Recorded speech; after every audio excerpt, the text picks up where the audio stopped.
This is the Montana Outdoor Podcast, brought to you in part by Rocky Mountain Truck and Trailer in Missoula, home of Boss Snowplows, CM Truck Beds, and Diamond Sea Trailers. Just go to rmtte.com for more information, and by Superior Hardwoods of Montana, home of the largest selection of in-stock high-end wood products and flooring in the western United States.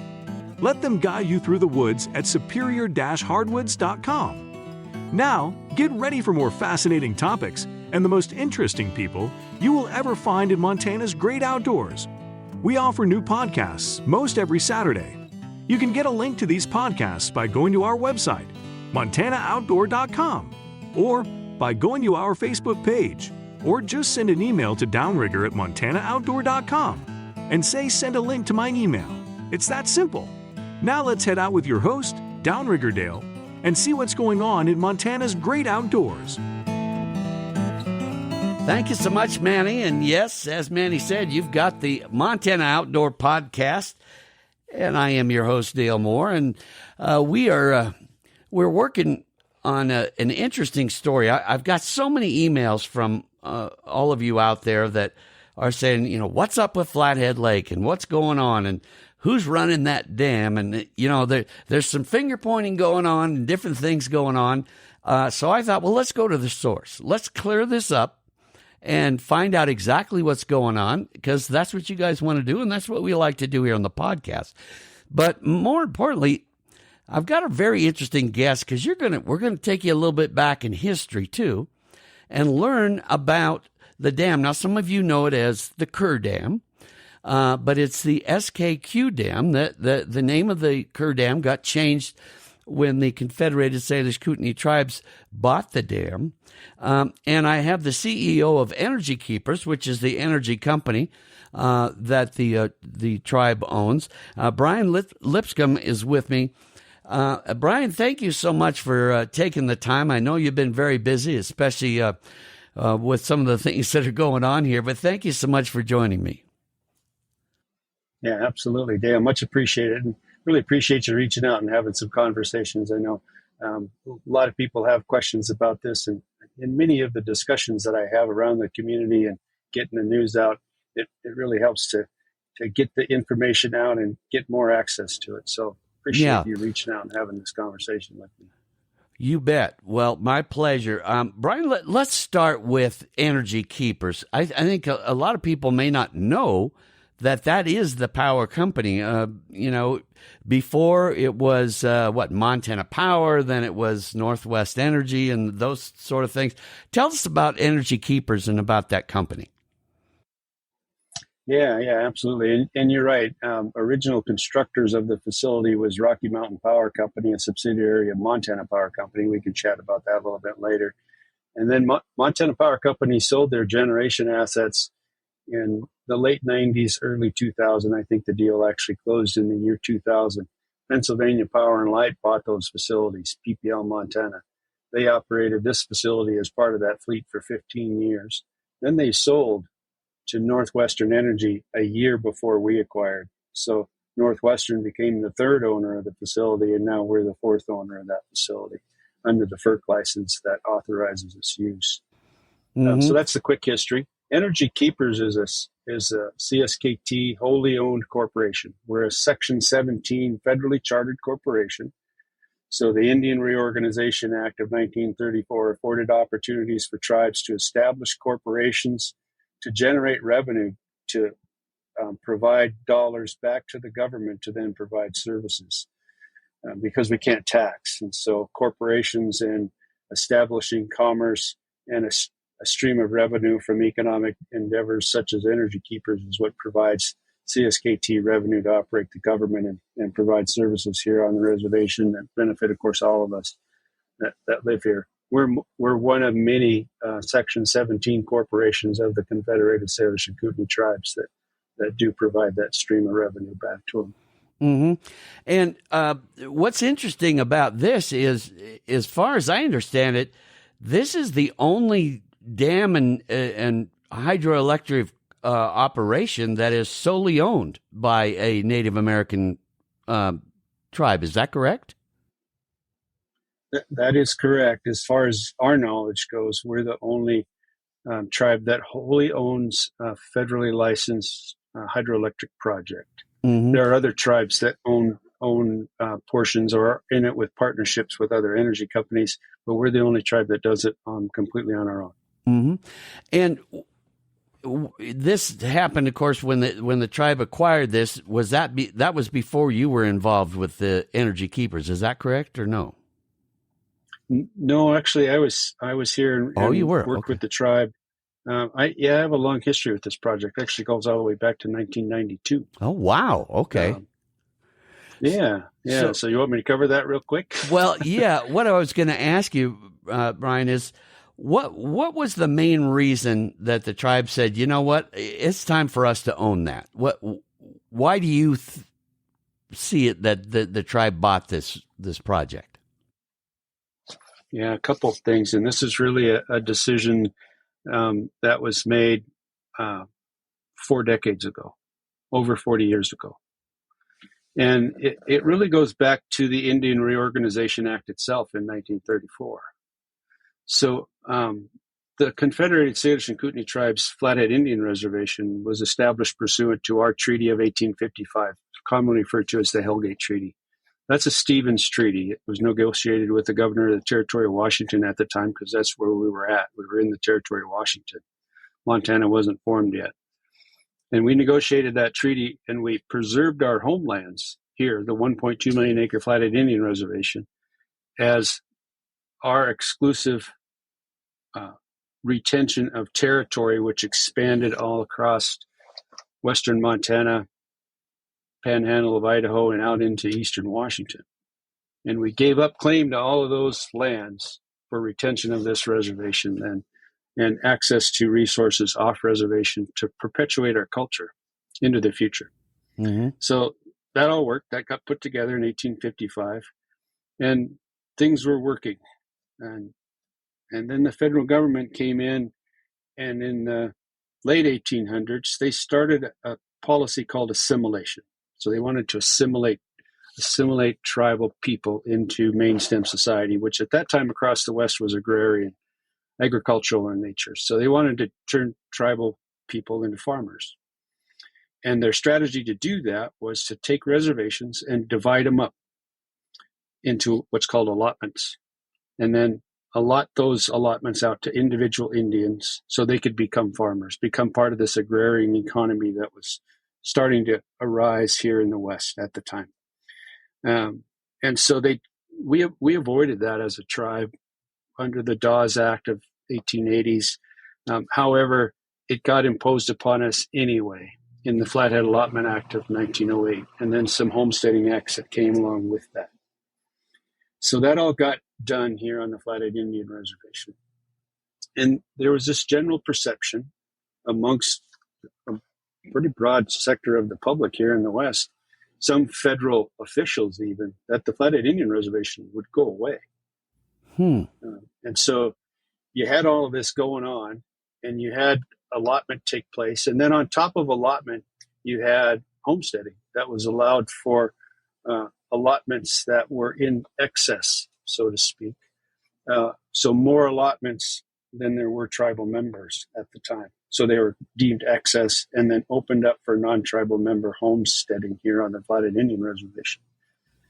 They facilitated this even further by having an irrigation project also constructed as part of that allotment, because if you irrigate the land, you can make smaller allotments. If you have smaller allotments, you can have more of them. So more allotments meant ultimately more available for homesteading. So all of that took place. And then on top of that, you have Montana Power Company coming in and saying, okay, we're going to build a hydroelectric facility as part of this dissolvement of the Flathead Indian Reservation and take over any power development that had been contemplated at this site at that time, and they did. So they paid the federal government for any investment for failed attempts that were in place already. They took over. And so this was a 3-decade period, about 25 years, 1908-ish till 1930 when this project started. And during that period, then you have this situation where the reservation is allotted and opened up for non-tribal member homesteading. You have an irrigation project that gets built that intercepts literally every tributary that comes off the Mission Mountains.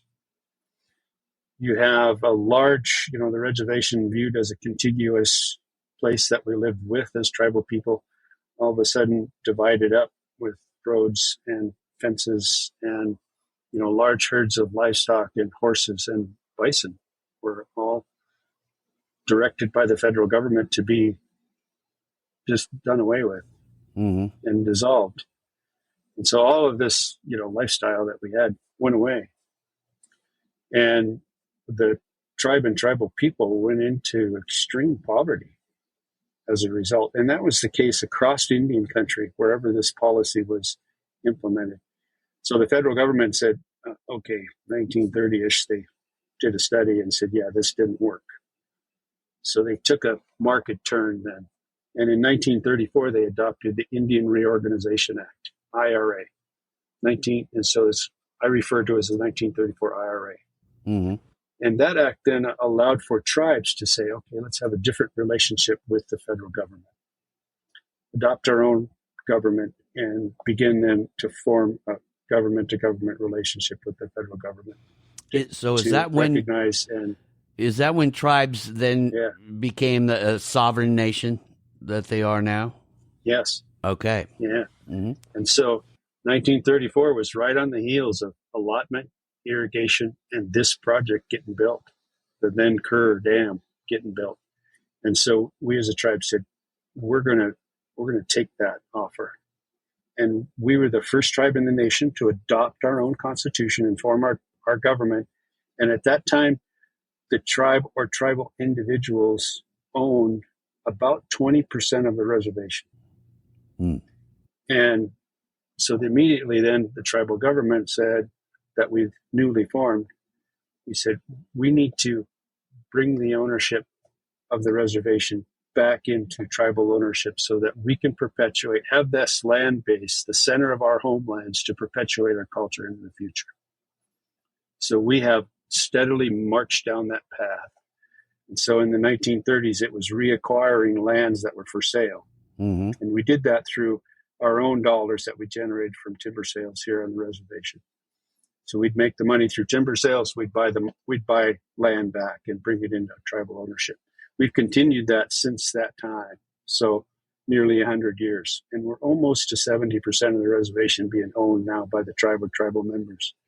And then we subsequently taken over all the federal government, BIA, Bureau of Indian Affairs programs here on the reservation.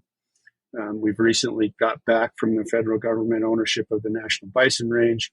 And we also then had this 40-year goal that we're going to buy the then Kerr Dam and have it become owned by the tribes because of where it sits on tribal lands, controlling very sensitive tribal resources, right. Flathead Lake and the lower Flathead River, impacting cultural resources that still exist at the facility itself where it's located, and ultimately then becoming a source of economy for the tribe going into the future. And so quite a long answer to your story, but there's a lot of parts to it. No, and that's perfect. That's what I was looking for, because I think going into that history really starts to paint the picture for people of, where this is going. I guess I'll just rip the Band-Aid off a little bit here, but, so often I think, especially in earlier years, you can correct me if I'm wrong, but I think the non-Indian population had a really distorted view of what tribal members were, what they are, and I think that a lot of that continues today. I don't know how much of it is really aimed at being disrespectful, as it's just people don't know. What they don't realize is the tribe is a separate government, And the tribe is in business and is doing business for the betterment of their people and for the betterment of the whole area around there. And that's the way I've seen this grow. And I really feel that when we look at the Confederated Salish Kootenai tribe, you guys have been kind of trailblazers in this whole area of really taking your assets back in a way that makes logical sense and is for the betterment of your people. Am I talking right there? Yeah, I think that's a great perception, Dale. I think accurate. Mm-hmm. Yeah, and that's what I'm really hoping to cover here, because this is where I think when something happens, like, and we'll get into this now, we've got Flathead Lake, a incredible resource. It has been one of the biggest destinations for Montana, where people love to come and vacation, to live, to boat. I mean, it's just an incredible, beautiful place. Well, when something happens to that, which in this case, the lake has gotten way lower than what people are used to seeing it, then the finger pointing wants to start. And I suppose you can probably understand how some of those fingers get pointed at you, since you guys operate the dam. So let's go through some of these, I guess, theories or conspiracy theories that some people have. And you can kind of address them as I go. And these are just things that I've either got via email, I've read about through the rumor mill, whatever it is. But here's one example. The story goes that the tribe had always wanted to return Flathead Lake back to its natural, original level before there was a dam, and that's where this is going. And so all this is intended. Now, I don't believe that, but, you know, I think we were talking a little bit before we started doing the podcast, which is you get that game of telephone where somebody says something, then it gets to another and another, and by the time it gets back around, it's this distorted whatever. So address that as far as hearing that statement. What do you have to say to that? So first of all, no, that's not the design of what's happening today by any stretch of the means. This is completely a relationship of what's going on, water coming out versus water coming into the lake. And I think I used the word bathtub when I was chatting with the updating the legislature's water committee. I said, water into the bathtub doesn't equal water out, so the bathtub goes down. And that's what's happening. And on top of that, I'd gladly run through those. But back to your point about the lake level. In fact, the lake is held artificially high. And in fact, it does create over 3,000 acres of damage to just the reservation lands. That's on the south half of the lake, not counting the north half of the lake. And those damages are mitigated for. And right now, the lands to mitigate those were paid for by the previous owners, Montana Power Company and PPL Montana.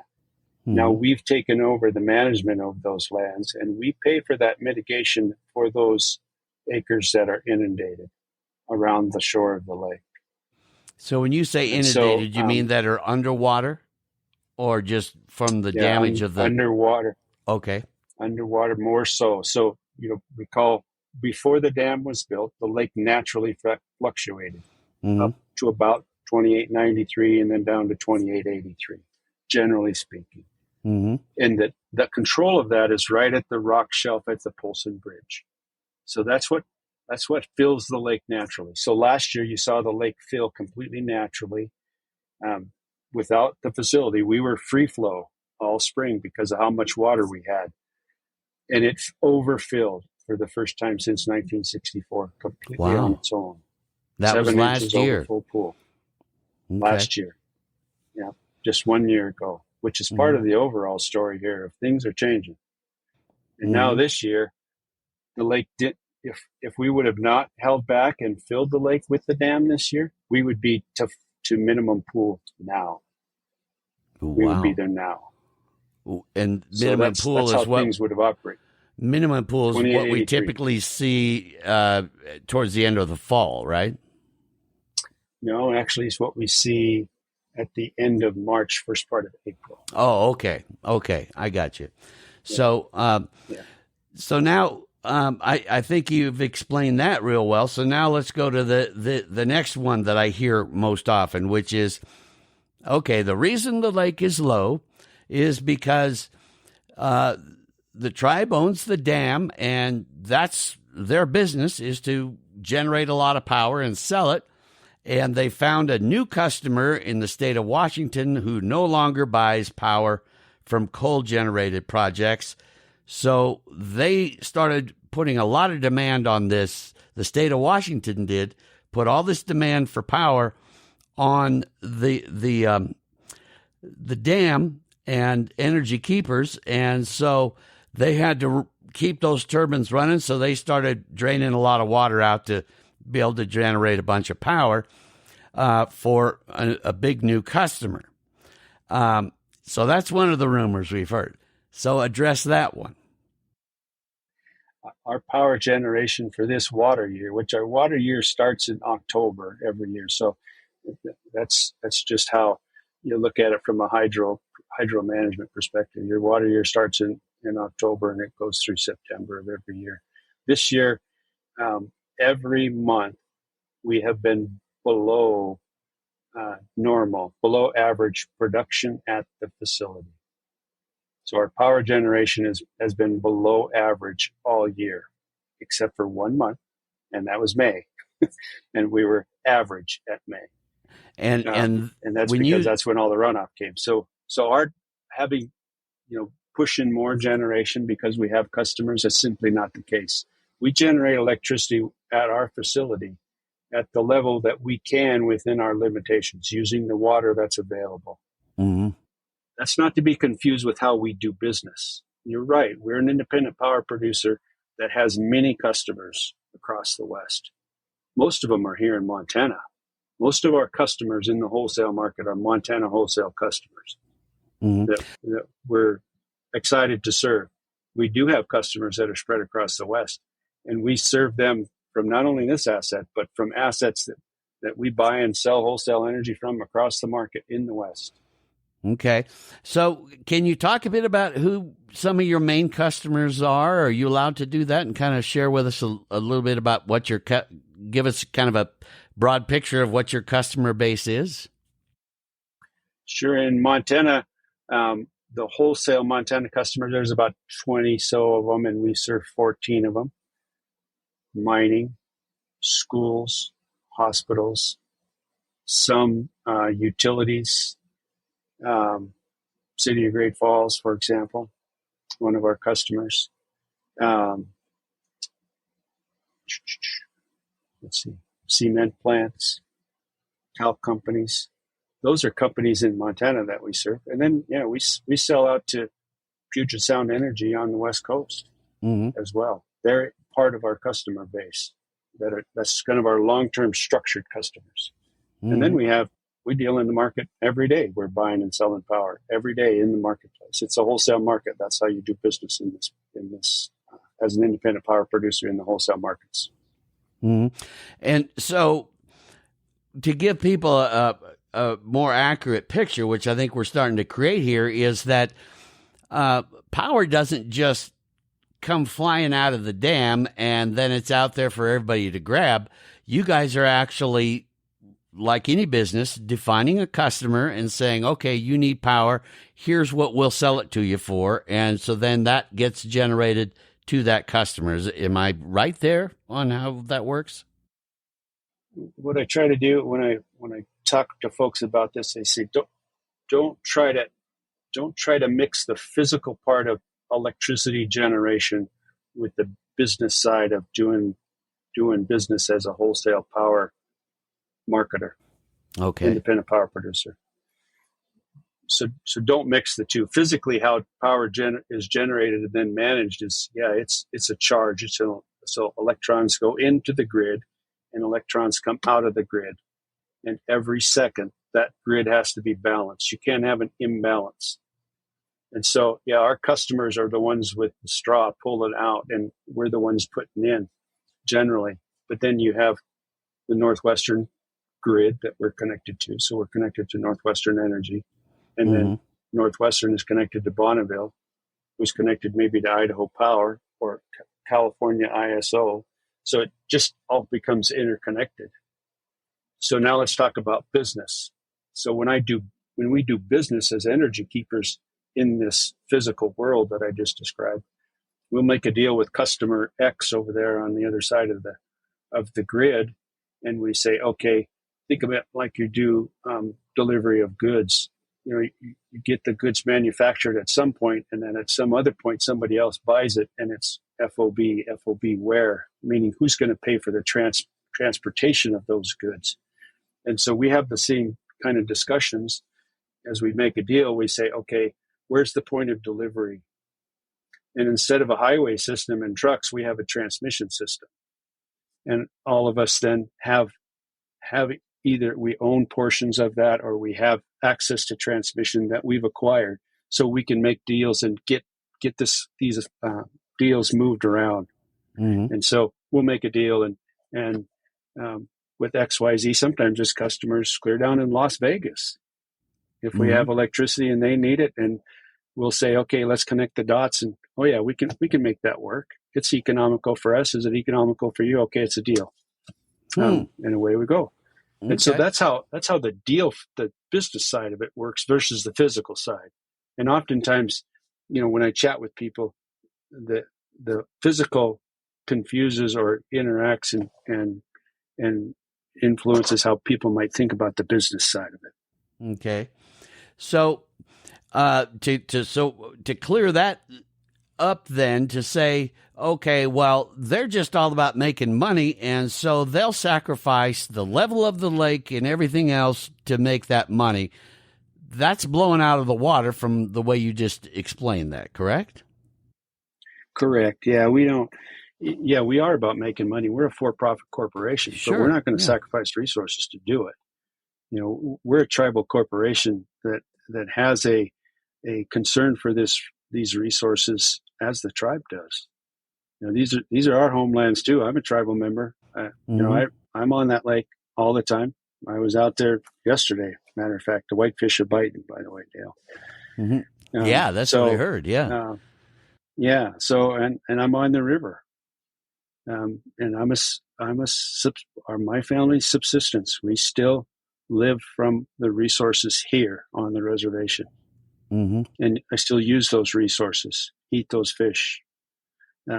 So I'm out there, and we're a corporation that has that eye towards those resources. So we're not going to sacrifice the resources to make money. Well, in a past podcast, I had the folks from Northwestern Energy on talking about some of their dams around Montana and the way they're managing it on the rivers and all that. And I think it opened a lot of people's eyes that, they even have employ fish biologists and all that to help manage the fisheries and all that. Well, it's the same with you guys. In fact, we had one of our more popular podcasts we did was all about the Mac Days fishing tournament. And the folks there did a great job in telling us, in fact, I think it was one of the more unique things I've ever seen for a fishing tournament to be used as a way to manage the fishery. In other words, the fishermen get to help manage the fisheries. And I just think it's a brilliant concept, and a lot of people have had a lot of fun with it and that. But again, here's the tribe with their own biologists and everything else. So there is a deep, deep understanding of what this lake is about, from the critters that swim in it to the people that enjoy it out there. And I think once people get that understanding, then they realize, so they wouldn't want to just drain the lake. That would make no sense to anybody. and that's where we get. Yeah. So now let's talk about where we're at. Well, keep going on, Dale. Yeah, that's where I was going to go next. Is okay. So now that we know the fingers don't need to be pointed this way, and in fact, from everything I've read, you guys are trying to be part of that solution. So let's talk about, we've got the lake, about 2 feet below where it normally would be. Is that correct? Little more. So we're 2890.73 today. So that'd be 2.27 feet below full pool. So then the and question... our forecast has us... Yeah, go ahead. Well, so my question then is, okay, well, why is it, Brian, why is it that low? So tell us what your theories are and thoughts are on that. So no theories. It's just plain old facts. Yeah, water in and water out. So keep in mind, I already mentioned every month of the year this year, our water supply into Flathead Lake has been below normal except for 1 month, and that was the month of May. So every month. And that really makes sense when you stop and think, because some people I tell them that, and they go, holy cow, Brian, we had one of the worst winters on record. What do you mean our water supply is low? I thought we had plenty of snow. So when you start taking that apart, though, it starts to make sense. So in general, in Montana, there's kind of a line that comes across in a triangle basis. So it carved out the northwest part of the state. So the Kootenai and the Flathead, especially the upper Flathead, finished the year a little low. I think the Kootenai Basin finished in the 70 percentiles, which I'm not positive, but that might be a new record low for the Kootenai subbasin or the Kootenai Basin. Yeah, on the Montana Outdoor Radio Show, which I'm also a part of, we talked about that several times throughout the years. Everybody's going, wow, this has got to be the best year for snowpack and all that. And we pointed out, well, not so much. When you look at this region that feeds Flathead Lake, at best, from what we saw, it's about 80% of what it should be. That snowpack was, and it got even lower than that. So now, as a result, we hit. Yeah. So we hit May when all of a sudden we have this big upswing in temperature, kind of unusual from the way it normally is. So now we get all that runoff come shooting down, and rather than trickle down. And now we look at the river coming in, and we're only at 30%. From what I understand, of what it normally would be coming in. Is that correct? That's correct. Okay. That is correct. There's one more piece of the story, though, coming up this, is that we had an unusually cold winter in these dry areas. So I've lived in the Mission Valley essentially my entire life. I left for college, and then I left for a little while to work in Portland. But most of my life, I've lived right here in the Mission Valley. And we just don't see, Dale, and you're probably familiar with this, we don't see winters where the snow comes and never leaves. Usually we have winters that are mixed, and we'll get warm spells and cold spells. Right. And we'll get rain even with snow, or rain instead of snow. This year we got snow at the end of October, and it never melted. We didn't get a melt off. We didn't get any rain in the middle of winter, unless it was freezing rain, and then it just added to the ice. So we didn't get the freeze thaw, so the soil moistures never replenished during the winter, because all that was on top. It was on the surface. So now you add that to the situation where you just described, where you get a hot May, because literally we were getting snow still, and things were still frozen at third week of April, and we're still getting snow. And then May hits, and the first 2 weeks of May, we have unseasonably warm, nearly 90 degrees for 2 weeks. And you're right, that snow came off so quick, and there's none of the moisture in the ground, and it just left. The moisture we did receive essentially for that whole 9-month period is going down the river. Right. So now, when the rest of that runoff starts coming, you've got this ground that is just parched, and so it's sucking in all the moisture. as I understand it. So now we're left with what actually then gets to the river is this way low amount from what we're normally used to seeing. So then we get the next falsehood, if you will, or the theory that comes across my email box a lot, which is, that I'm known as Downrigger Dale on the outdoor radio show, and I guess on this podcast too. And they say, Downrigger, well, why didn't they just shut the water off on the other end? So that now, whatever, even if it's only 30% less flowing in, at least it's going to build up. Why do they keep letting water out the other side? What's your answer for that one?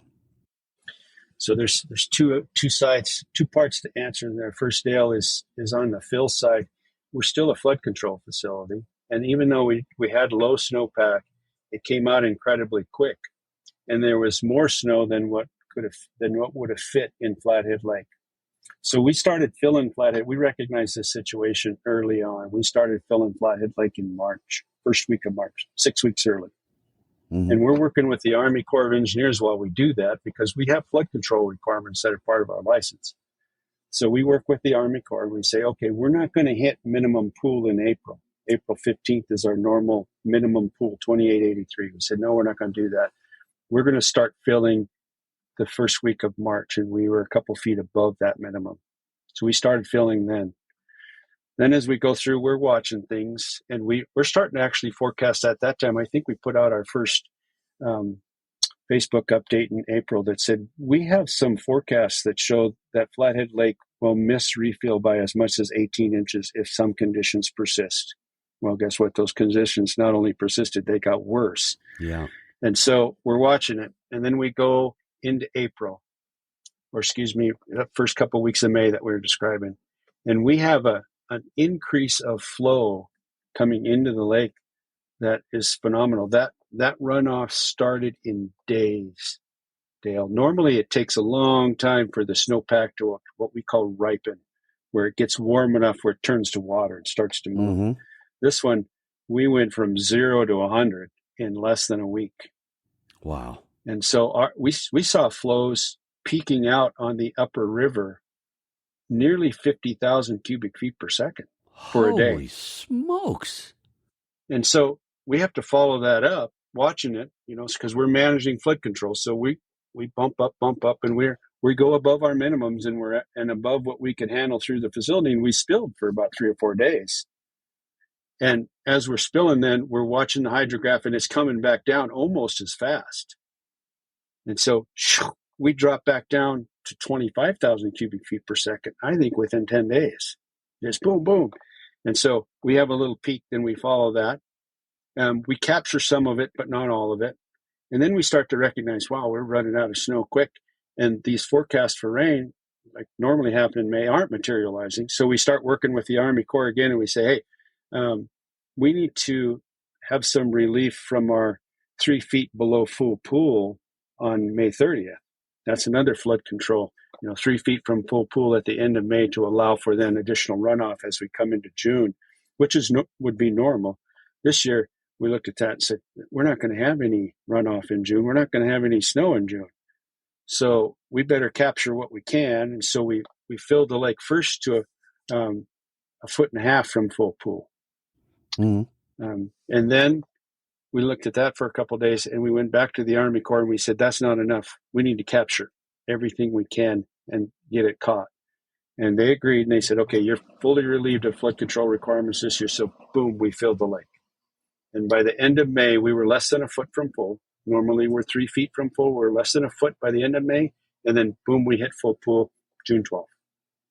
Well, so Brian, we caught all of the water that we could. If we would have caught more, Dale, when it was coming out, we would have overfilled the lake. We would have flooded upstream and along the shores of Flathead Lake, which would have been a violation of our license. We didn't do that. We filled right to there, and then we held it right there. We immediately went to minimums, and then the inflows went right down below minimums, and the lake immediately started drafting.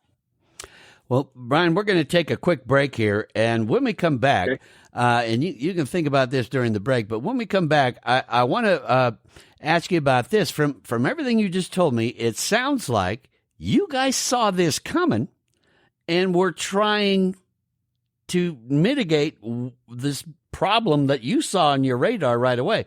I want you to address that when we come back right after this. I want to talk a bit about Rocky Mountain Truck and Trailer. Gang, when you're ready to invest in a new or pre-owned cargo trailer, or maybe a new truck bed for your work truck, or perhaps an equipment trailer, or even a really cool dump trailer, Rocky Mountain Truck and Trailer is prepared to exceed your expectations, and I mean that. Their unparalleled selection means that they have something for every customer that's sure to please. Their friendly and knowledgeable sales staff, financing, and service departments are prepared to make sure your experience is outstanding, from assisting you while you're making your choice to ongoing maintenance and customization. At Rocky Mountain Truck and Trailer, they truly do value the opportunity to create a long-term relationship with their customers. Rocky Mountain Truck and Trailer is your locally owned CM truck bed and Diamond C dealer. They offer a wide variety of auto, truck, and trailer accessories and specialize in sales and service of trailers. Rocky Mountain Truck and Trailer is conveniently located at 5680 Expressway right there in Missoula, Montana. They'd love it if you stopped by and saw them, or you can visit them on the web. That's rmtte.com. Again, rmtte.com.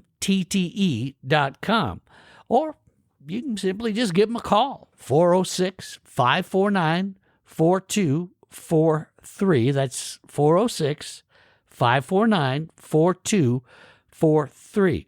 And find out how their team can help you find the perfect CM truck bed or Diamond C trailer, or any of the other products and services they have that you might be looking for. Go see them. That's Rocky Mountain Truck and Trailer. Now, before we get back to Brian talking about whether or not they saw this water shortage coming, I also wanted to mention another great sponsor, and that's Superior Hardwoods of Montana. Like any business, when you hear from customers and what they say about a business, that really says a lot. Dave and Carol sent this in about a project they did. Dave says, Carol and I would like to publicly thank you and Superior Hardwoods for our new hardwood floor. From our first visit to Superior showroom to your final inspection, everything was perfect. Selection, price, and workmanship. We particularly like the fact that we did not have to deal with the usual array of people: sales, delivery, removal of old carpet, installation and finish of new floor. From the start to finish, we dealt only with you. No surprises, no subcontractors. We were particularly pleased with the installation and finish of the floor. You were always at the door when you said you'd be, and you worked hard and efficiently and provided us with an absolutely beautiful new bedroom floor. It's always a bonus for us to deal with a locally owned company. It's even better when that company offers a superior product, a fair price, and exemplary service.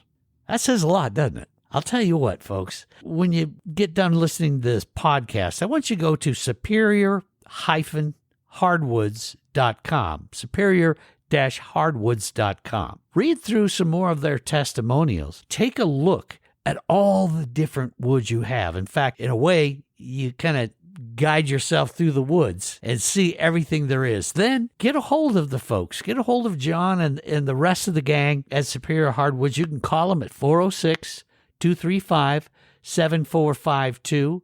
They're located in Missoula, so you can always stop by and see them.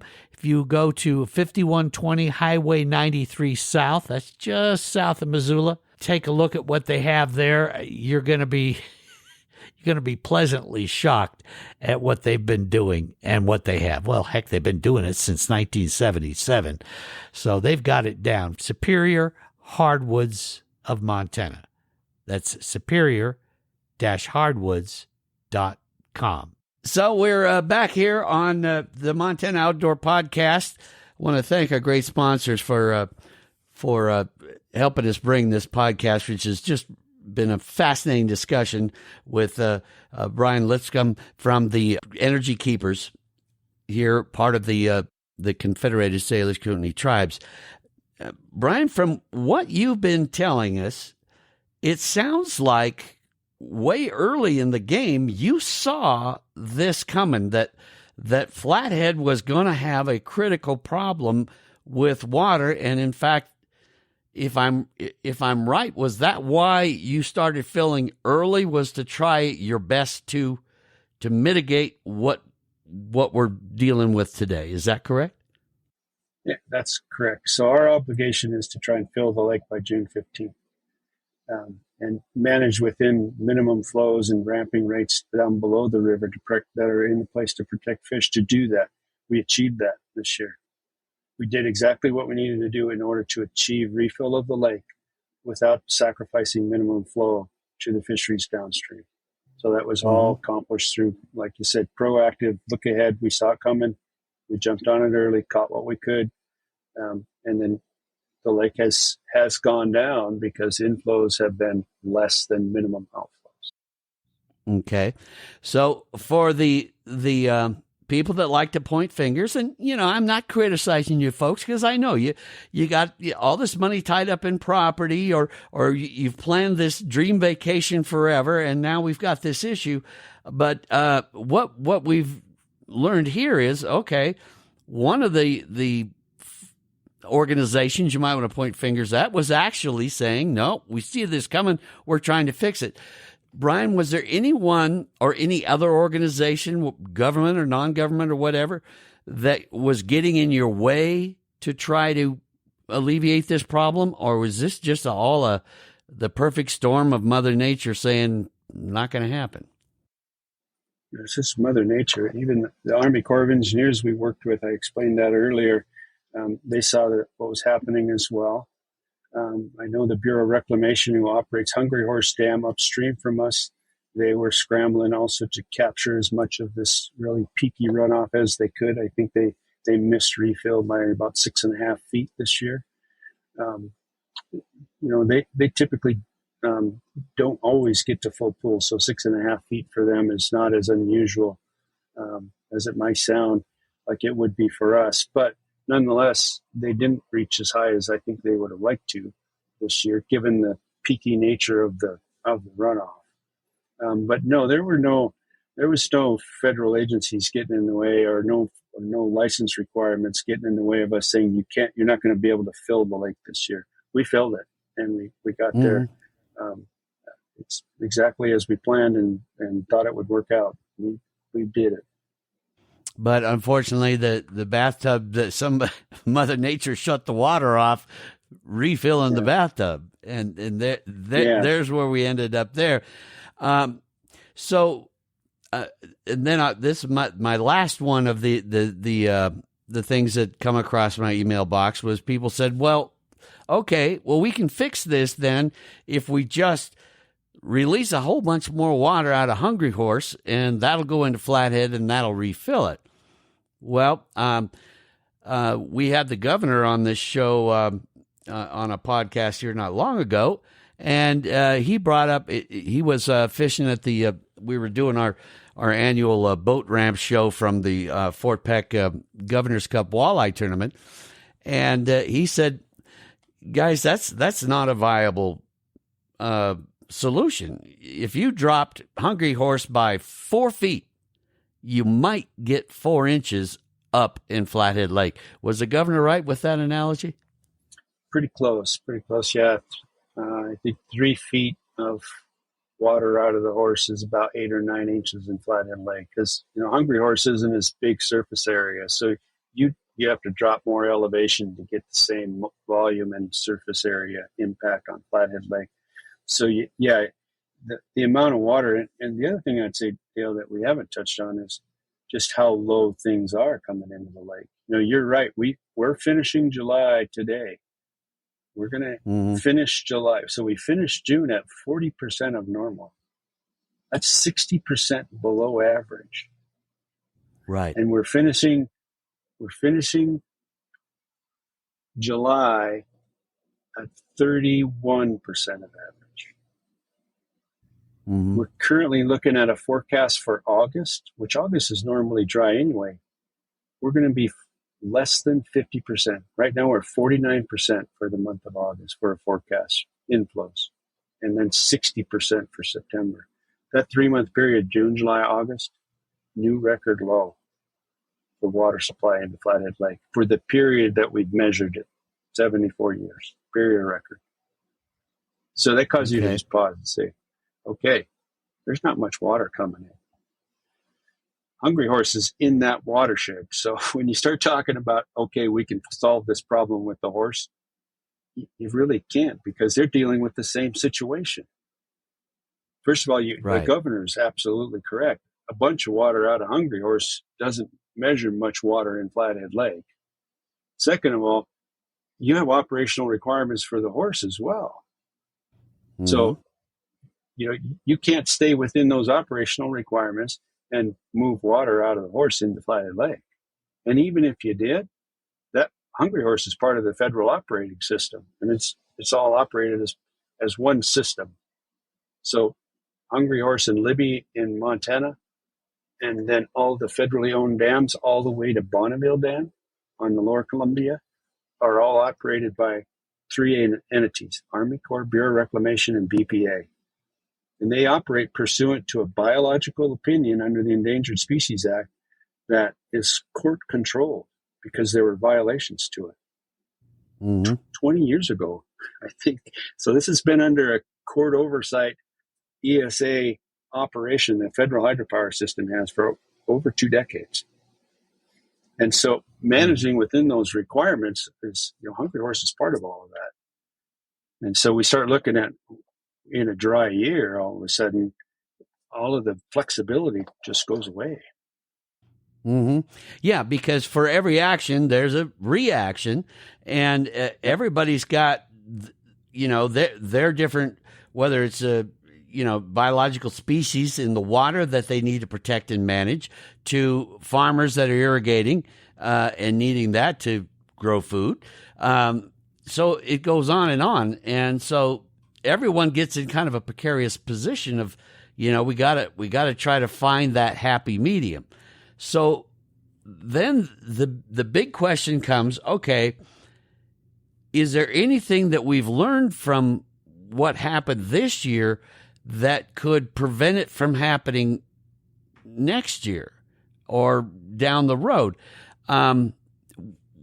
Is there? So, first of all, no. If we get a dry situation like this, it will repeat. But I would also say that folks need to appreciate that we're really in a different situation. Period. I just told you last year we had water that overfilled the lake naturally, and then this year, now the lake we're heading for 30 inches below full pool by the end of August. And so those extremes that we're seeing since we've taken over Dale, and like I said, I've been part of the hydro system here in the Columbia since 1992. And as we look back in time over the course of the last decade about, our oscillation between the La Nina and El Nino is happening much quicker and much more intense. So last year was the end of a 3-year La Nina.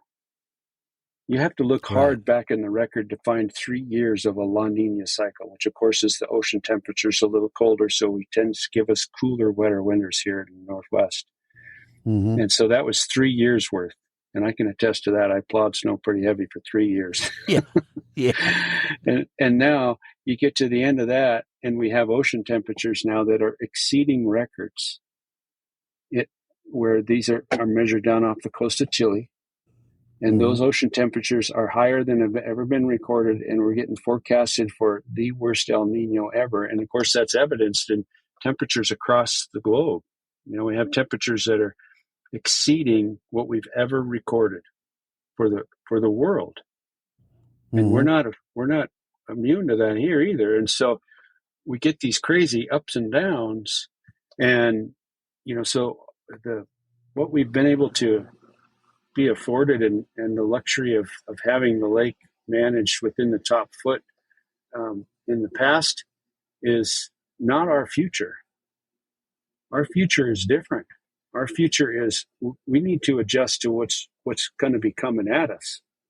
And what we have coming at us next, if the climatologists are right, is as the earth warms even more, maybe we're going to get to the point where we don't have much snowpack at all in the northern Rockies where we're currently at. And our snowpack, instead of getting snow, we get rain. So cause you to pause and think for a second. Okay, if rain, normally right now we're under this almost 100 years this dam has been here. And for this 100 years, we've had generally moisture comes in the form of snow and some rain in winter, but snow in the mountains, and it hangs out there until it melts in the spring. So we take our reservoir down to minimums in the spring, early spring, April, in preparation to catch the snow as it comes out in the runoff. And then generally we would hold that block of water, 1.2 million acre feet, and use it the next winter when we needed it. Well, now today, if we get to that point where water's coming differently, it's not getting stored in the mountains, it's coming as rain, we better be prepared to catch some in winter. So cause you to pause for a second. Wait a second, we're filling reservoirs in the winter. Yeah, because if you don't, then we get to August. And even though we have these variations, between hot and cold, every August and September, we've had extreme heat. And, you can attest to it. And so what we get is, with the extreme heat, you get an increase in electricity load. Because the only way you get out of extreme heat is you get into something that's air conditioned. And, I talk to people now. I grew up in Western Montana. I didn't have an air conditioning growing up, but how many people have one now? Yeah, pretty much everybody. Yeah. Yeah, so the AC loads in August and September we're seeing electricity loads across the country that are setting records in the summertime, not in the wintertime for heating. It's in the summertime, people trying to survive. Mm-hmm. And so the 1.2 million acre feet of water, then, for us, as we generate electricity, and our electricity in the Northwest is over 70% hydro. So we're going to have to think differently how we use that water going forward. Is there any way to change it? Is this just Mother Nature doing her thing and cycling? Or, sometimes we hear people say, well, it's all because we drive too many cars, we do this and this and this, and so it's man-caused global warming. Do you feel that's the case, or is it just Mother Nature does her thing and we got to live with it? I'm not a climatologist, first of all, Dale. Yeah, I do see what's happening, and I do see that the forecasts and what folks have been saying for decades is holding true. So going forward, we're going to continue to see changes and extremes that we need to adjust to. And so when people ask me, dock owners, Brian, what should I be doing? I have a dock. And I said, well, my question is to you, what's preventing you from adjusting your infrastructure and your dock now? What's getting in the way of you creating or building a dock that can use the lake at multiple levels instead of one level? There's not too many reservoirs across the West where you don't have big fluctuations. Right. The biggest fluctuation, you go to the ocean, Puget Sound, that thing goes up and down every day. And you have a lot of floating infrastructure there. And so, I think as society, we need to be looking at, okay, what's it going to take for us to have a different dock situation on Flathead Lake? What do the marinas need? What do dock owners need as they start to plan for the future and adjust their infrastructure? What does that look like? And what needs to happen in order for that to be accommodated? Mm-hmm. So what you're saying is, okay, whatever's causing it, we got to learn how to deal with it. If Mother Nature changes her mind and things go back to all good, okay, great. But in the meantime, why couldn't people do the floating docks and that? Now, of course, I was a property owner on Flathead Lake for years, and I know anytime you want to touch a dock, oh, no, you got to get this permit and that permit. No, we don't think that way. So now not only do the property owners are going to need to adjust, so are the regulatory people, correct?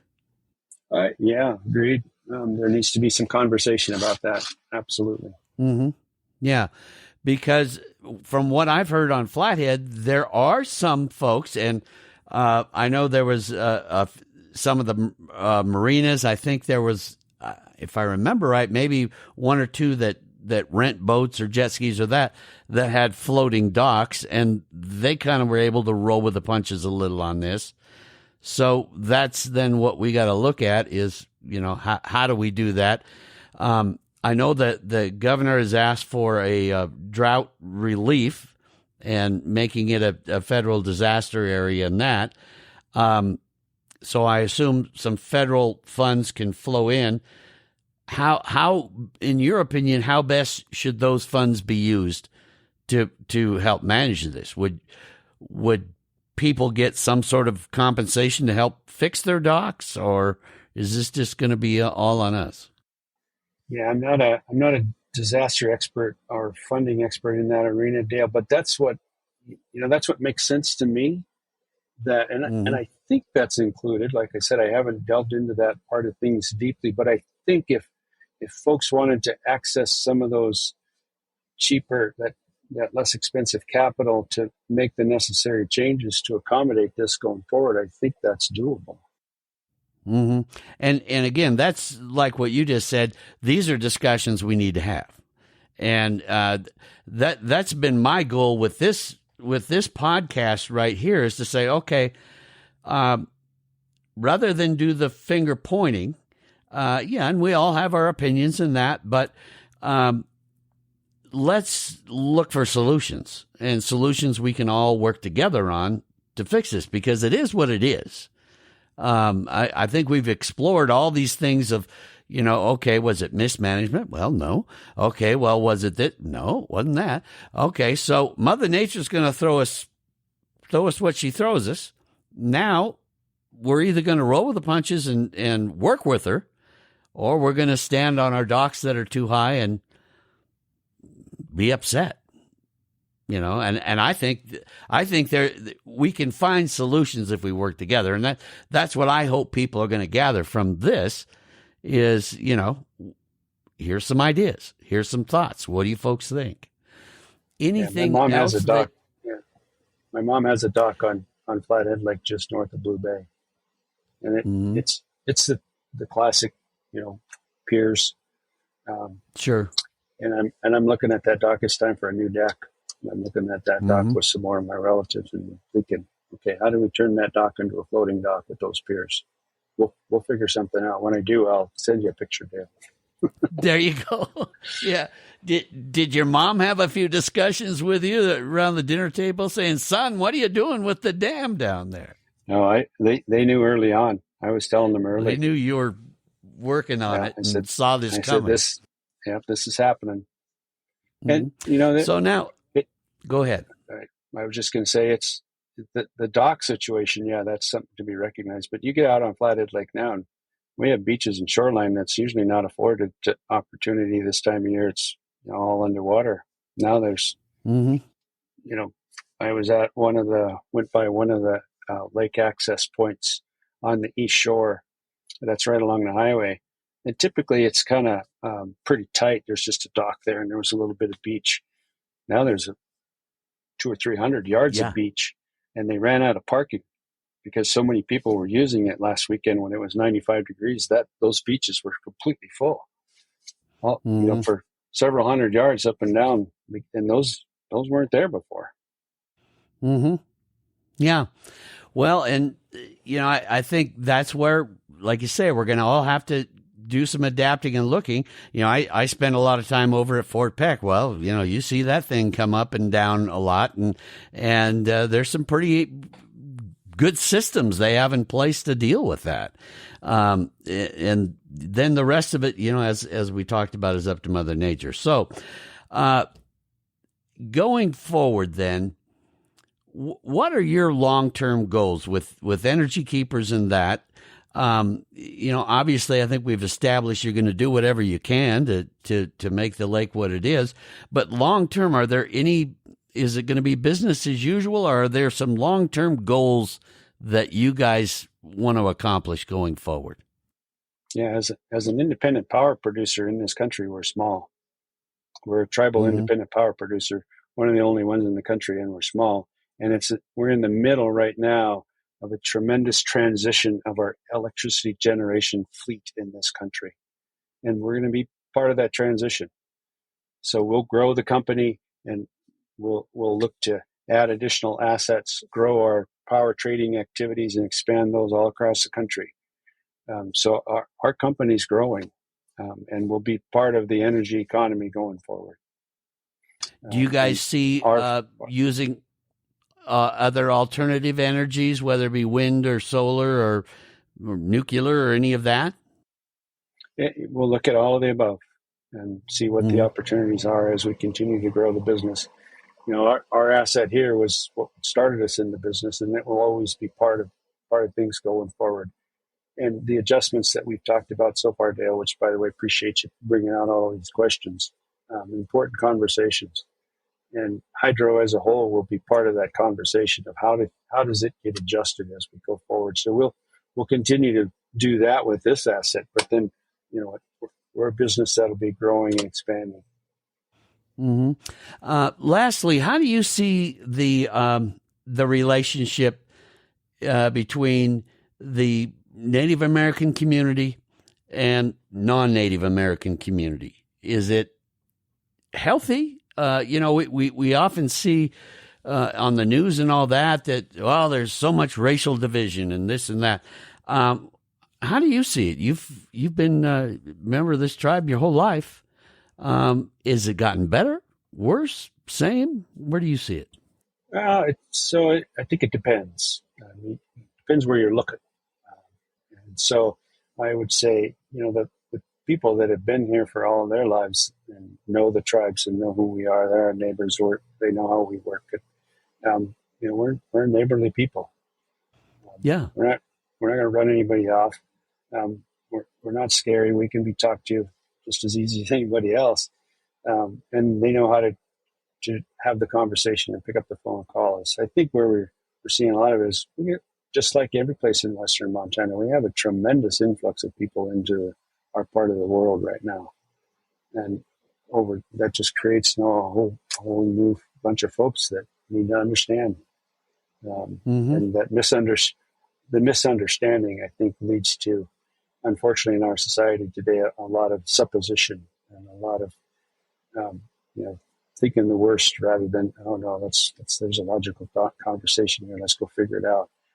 So I think that's a lot of what we're dealing with today, unfortunately, is that, we have instant access to information with our phones and the social media. And, we can take a position and then go find everything in the world to support that, even though it might not be right. So you combine that with just people don't know yet. Yeah, on this issue of the, Flathead Lake being low, boy, we have sure seen that. And that's where, sometimes it's better to do just like what we did here today. And that is talk to your neighbor. Talk to your neighbors and let's find out what's going on. Because, I know I've learned a lot from this. And I hope, the people listening to this podcast right now have learned a lot.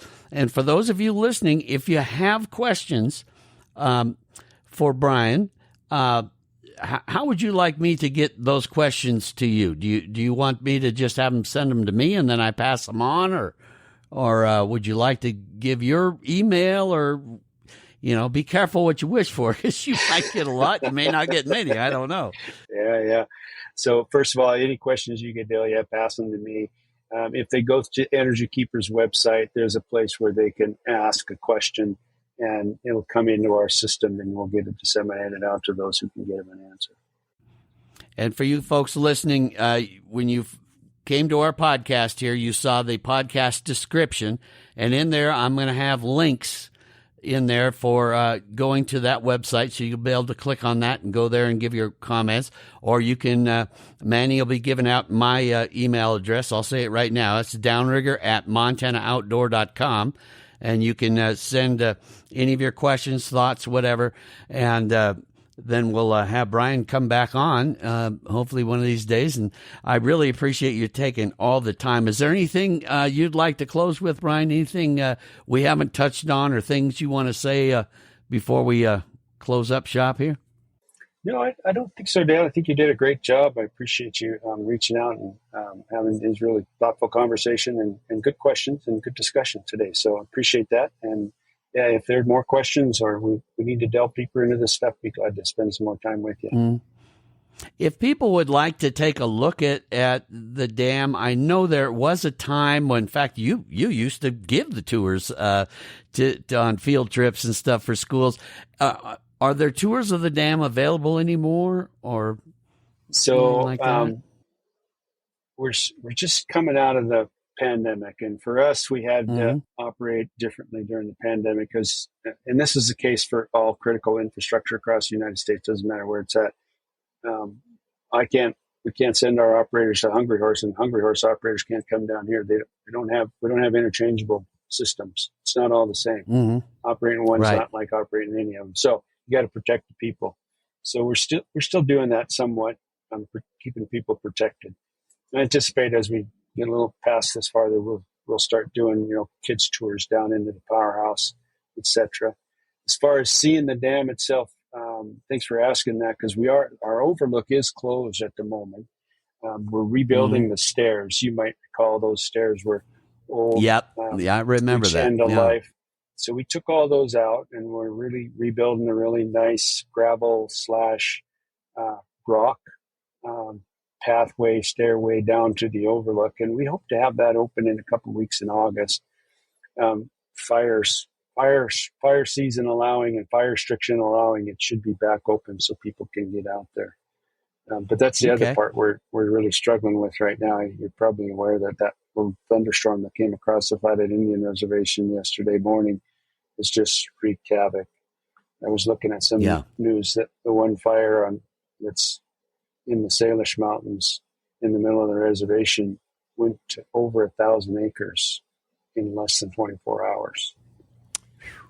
And so what happens then, you get all these fires on reservation, resources get allocated. And so then we have to look at it not from the standpoint of not only fire conditions, but resources available. And we go, well, if we had a start down at our facility or close by, there's nobody that could come and help us. Right. So we'll see where the fire season takes us, but should be able to, right now, without that aside, should be able to get down to the overlook in August. And you still can go down and get access to the river right now, too. Right. And your website is, what is your website? Just, we'll give it out here, but I'll have a link to it too. Yeah. Energykeepers.com. Yep, energykeepers.com. So you folks will see that link. You'll be able to get down to that. And the website's great. So you're going to be able to see a lot of what's there and get some history. And then, because, of course, good old Google, if you go on there, there's a lot of other great websites that give some wonderful history about the tribe, about the dam, and of course about Flathead Lake too. So I'll try to throw a few of those links in as well, just for everybody. So Brian, thank you so much for spending so much time with me today on the Montana Outdoor Podcast. And I hope you'll be able to come back again soon and we'll get an update from you and we'll just keep rolling along and having a good discussion, and hopefully we'll get all this figured out down the road. Absolutely. Just one quick correction, Dale. That was energykeepersinc.com. Yeah. Sorry. And Energy Keepers Inc. That's right. In fact, when I first emailed you, I didn't put the ink in there. I didn't get you. So yeah. But anyway, we'll have those links there for you. So we'll have all that. Thanks again, Brian. Yep. Thank you, Dale. Take care. There you have it, folks. Now, I think you've got a lot of answers, maybe some that you didn't want to hear, but you got a lot of answers. And that's what we're trying to do. Now, you probably have a lot more questions. Feel free to get them emailed to me, and we'll move on. And, of course, we're going to have lots more interesting stuff as we go along here. Brian will be back down the road, I'm sure. And, of course, we got a lot more to cover, especially as we're getting closer and closer to, hunting season. Until then, everyone, take care. We'll see you again down the road here on the Montana Outdoor Podcast. Thanks for listening to the Montana Outdoor Podcast.